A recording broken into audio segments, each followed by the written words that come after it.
Hi hello नमस्कार. मी अश्विनी स्वागत करते तुमचं आपल्या नवीन अशा व्हिडिओ ब्लॉगमध्ये. तुम्ही जर कालचा व्हिडिओ पाहिला असेल ना तर तुम्हाला समजून जाईल की मी आले होते माहेरी.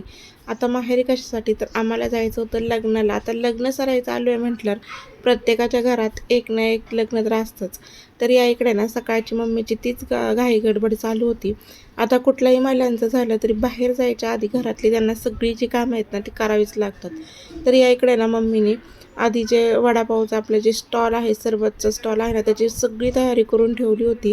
आणि मी इकडं मात्र कृष्णाला खायला घालत होते, कारण की आम्हाला लवकर निघायचं होतं. 7:30 वाजता तरी घरातून बाहेर जायचं होतं.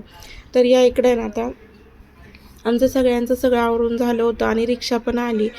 तर घरापासून रेल्वे स्टेशन हे एक 10 मिनिटांच्या अंतरावर होतं. पण तरी देखील नाही का, मुलं असली किंवा लहान मुलं तसेच बॅगा हे सगळं घेऊन आम्हाला जाता नसतं आलं, त्याच्यामुळे आम्ही रिक्षा केली होती.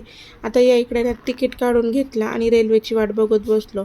पण रेल्वेला इतकी तुफान गर्दी होती ना की काही सांगायला नको. तर आता कृष्णाचा हा एवढ्या लांबचा आहे ना पहिलाच प्रवास होता. नाहीतर त्याला जास्त म्हणजे 1 वर्षभरात आहे ना फक्त आता तुम्हाला तर माहितीच आहे माझं सासरा आणि माहेर जवळ आहे. त्याच्यामुळे तेवढाच प्रवास तर त्याचा झालेला आहे. पण एवढ्या लांब तो पहिल्यांदाच जाणार होता. शेवटी ट्रेन आली आणि त्यानंतर आमच्या प्रवासाला सुरुवात झाली. आता प्रवास आहे ना ट्रेनचा म्हणतात की सोयीस्कर असतो, सोपा असतो. पण आहे ना ट्रेनला पण भरपूर अशी गर्दी असते. आता तुम्ही बाहेरून पण जा, PMT वगैरे एस-टी त्याला पण बरीचशी गर्दीच असते. कारण की जॉब करणारे किंवा गावाला जाणारे भरपूर असे प्रवासी आपल्याला तिथे पाहायला मिळतात. आता ट्रेनमध्ये जागा नव्हती ना, त्याच्यामुळे बरेचसे जण खाली बसले होते. मग साई पण खालीच बसला. आणि कृष्णाला मात्र खाली उभं राहून इकडं-तिकडं पळायचं होतं.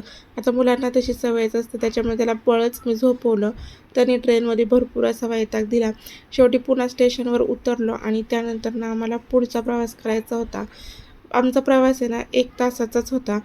पण तोच 1 तासाचा प्रवास आम्हाला 3-3.5 तास लागले तो प्रवास करण्यासाठी. तर आम्ही जिथं पुन्हा स्टेशनला उतरलो ना, तिथून आमची ट्रेन ही लेट होती. तसेच दुसऱ्या प्लॅटफॉर्मवर आम्हाला जायला लागलं आणि तिकडून आमचा प्रवास पुढे आम्ही सुरुवात केली.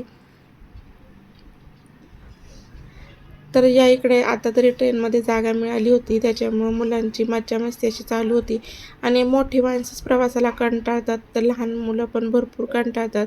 तर या इकडे ना हे दोघांना आहे ना प्रवासाचा कंटाळा आला होता. कसं आहे ना मुलांना गर्दी किंवा गोंधळ असं जास्त सहन होत नाही. तर आता आम्ही शेवटी उतरलो आणि त्यानंतर आहे ना घरी जायला निघालो. तर आम्ही पहिले जाणार होतो मामाच्या घरी आणि तिथून नंतर ना लग्नासाठी जाणार होतो.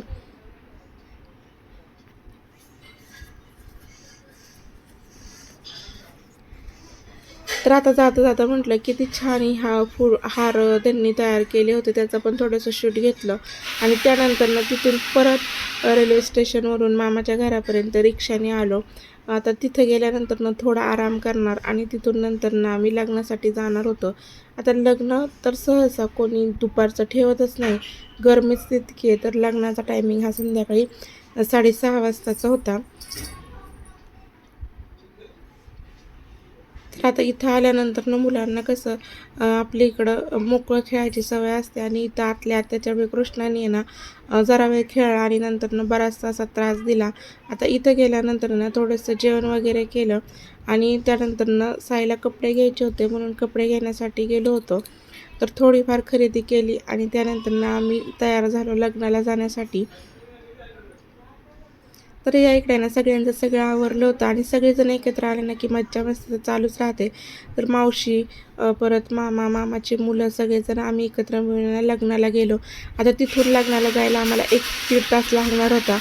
त्याच्यामुळे आम्ही गाडीच म्हणजे रिक्षाच केली आणि तिथून लग्नाच्या ठिकाणी पोहोचलो. गेल्या गेल्या तर पहिले जेवायलाच गेलो, कारण की उशिरा गेलो होतो. आणि या इकडे नवरा-नवरी पण जेवायला बसले होते, त्याच्यामुळे आम्ही पहिले जेवलो आणि त्यानंतर सगळ्यांनी खूप छान असा एन्जॉय केला. आता बाहेर तर काय DJ वाजत होता, त्याच्यावर मस्त असं डान्स वगैरे केला, रील्स तयार केल्या. आणि इकडे कृष्णाला DJ किंवा गाणं म्हटलं ना तर भरपूर असं आवडतं. तो पण मस्त असा नाचत होता.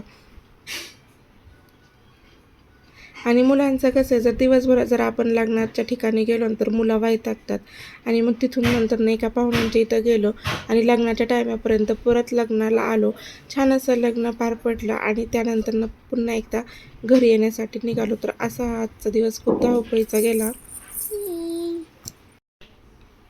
आता दिवसभराच्या भरपूर अशा प्रवासामुळे ना कृष्णा पण कंटाळला होता. त्याच्यानंतर नवरा नवरीला शुभेच्छा दिल्या, त्यांच्यासोबत थोडेसे फोटो काढले आणि त्यानंतर रात्रीचा प्रवास होता, त्याच्यामुळे ओलाची जी कॅब आहे ना ती बुक केली आणि त्यानंतर सगळे परत एकदा घरी येण्यासाठी निघालो.